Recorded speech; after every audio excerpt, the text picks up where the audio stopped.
Judge గారి దగ్గరికి వచ్చి జడ్జి గారితో తానిచ్చిన వాంగ్మూలాన్ని ఒకసారి గమనిస్తే ఆ వాంగ్మూలంలో ఆయన చెప్పిన మాటలు ఏమిటి, చివరికి ఈరోజు వంశీ మీద పెట్టిన ఫాల్స్ కేసు ఏమిటి, ఇదే సత్యకుమార్ అనే వ్యక్తి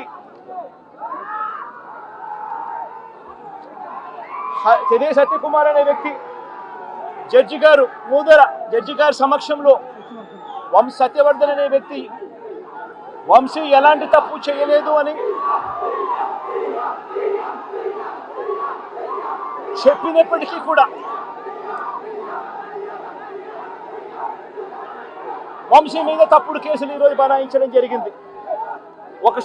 ఈ కేసుకు సంబంధించి ఘటనలు ఒకసారి గమనించాల్సిన అవసరం ఉంది.